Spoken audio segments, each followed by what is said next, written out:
Saudara-saudariku yang terkasih, salam sejahtera bagi kita semua. Selamat jumpa dalam renungan harian MSC Provinsi Indonesia bersama saya hari ini, Romo Aba MSC. Renungan kita kali ini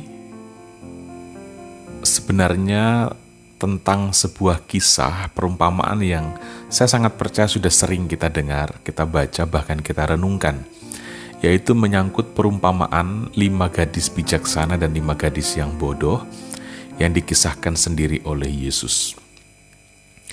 Singkatnya, ada 10 gadis yang di dalam cerita itu berperan sebagai penjemput atau penyongsong sang mempelai. Nah, dari 10 itu 5 bodoh dan 5 disebut bijaksana. Nah, kebijaksanaan dari yang 5 pertama itu terlihat dari hidupnya karakter antisipatif, memiliki kerelaan untuk sedikit lebih repot, membawa lampu, pelita, sekaligus minyak cadangannya dalam buli-buli. Bisa dibayangkan, bawa lampu terus bawa lagi buli-buli. Ya, untuk cewek-cewek yang sudah dandan itu pasti ada sedikit rasa gengsi, mungkin merasa akan mempengaruhi penampilan, tapi mereka mau untuk sedikit lebih repot dengan itu. Mungkin juga ada kerelaan seperti yang saya katakan tadi, untuk rela untuk terlihat tidak gaul atau kurang gaul, karena pasti dengan membawa minyak dalam buli-buli itu akan mempengaruhi penampilan atau busana mereka. Mau pesta kok bawa-bawa minyak cadangan, kira-kira seperti itu. Tetapi saudara-saudari, itulah kebijaksanaan. Mereka tahu bahwa mereka hadir untuk siapa. Ini ya, kebijaksanaan itu menyangkut paham saya hadir untuk apa dan untuk siapa. 5 gadis itu disebut bijaksana justru ketika mereka sadar bahwa fokusnya itu bukan pada diri mereka, bukan tentang diri mereka. Fokusnya adalah sang mempelai yang mereka akan songsong itu. Mereka hadir di situ untuk sang mempelai yang akan datang dan bukan untuk pamer diri sendiri. Ini kata kunci kebijaksanaan yang nanti akan kita renungkan lebih lanjut.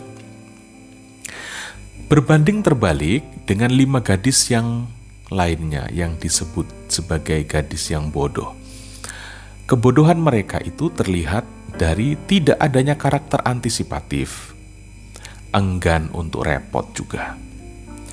Mungkin juga ingin tampil lebih menonjol, ingin menonjolkan diri mereka, sampai-sampai tak demikian memikirkan dan menganggap penting sang mempelai sebagai yang utama dalam perayaan itu.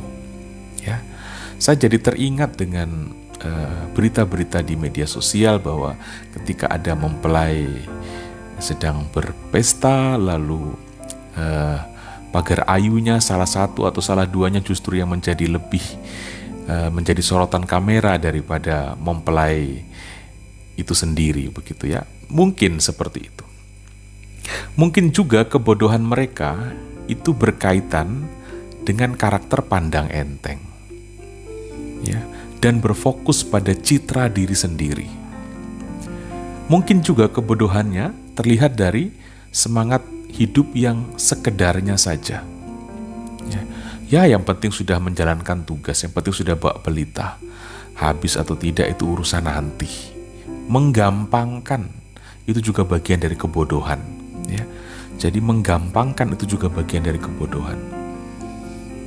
Seadanya saja dan tidak mau berpikir lebih, tidak mau sedikit berpikir lebih rumit dari yang biasanya. Nah, saudaraku semua, saya sangka ini sangat menarik untuk dijadikan cerminan bagi diri kita masing-masing. Kita ini terkategori beriman sebagai orang bijaksana atau beriman sebagai orang bodoh di mata Yesus. Kita perlu berani melihat secara jujur kenyataan di dalam diri kita sendiri. Apakah keimanan saya pada Yesus itu lebih tentang diri saya sendiri atau tentang Yesus sebenarnya? Saya menjadi Kristen itu tentang diri saya atau tentang Yesus sebenarnya?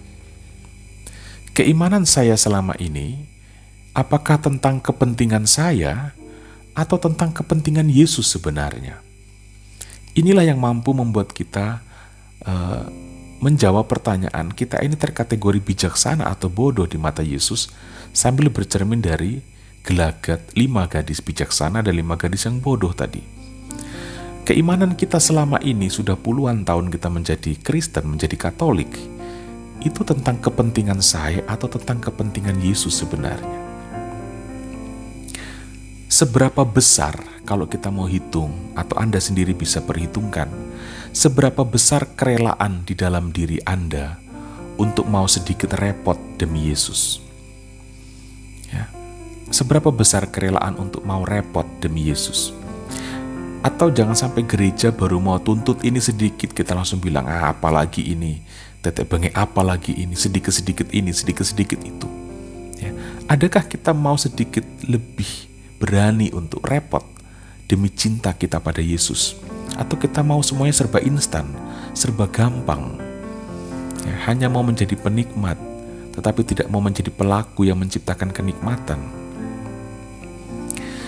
Adakah kita memiliki keikhlasan dan ketulusan untuk terlihat tidak maco, untuk terlihat tidak keren, untuk terlihat tidak gaul, untuk terlihat kuno, bahkan untuk terlihat tidak relevan, demi mengungkapkan cinta kita kepada Yesus? Ya, adakah kita berani di sana? Adakah kita berani untuk terlihat sedikit bodoh, terlihat memalukan, tetapi itu kita lakukan demi kasih dan cinta kita kepada Yesus? Adakah di dalam diri kita kualitas itu? Ini bisa menjadi penentu apakah kita adalah tipe orang beriman yang bijaksana atau beriman yang bodoh. Singkatnya saudara-saudari, iman kita kepada Yesus itu berisi perjuangan menyambut Yesus atau sebuah perjuangan untuk menampilkan diri atas nama Yesus. Ini hati-hati, ya. Seringkali kita pada level yang kedua ini. Kita beriman untuk menampilkan diri atas nama Yesus. Jadi Yesus hanya sekedar menjadi penopang kita supaya diri kita yang tampak. Ya. Sekali lagi, berdasarkan cerminan kisah perumpamaan, itu terkategori sebagai kebodohan. Beriman fokusnya adalah Yesus, dan kita beriman sebagai sebuah perjuangan untuk menyambut Yesus. Ya, demikian renungan kita pada hari ini. Tuhan Yesus memberkati kita semua.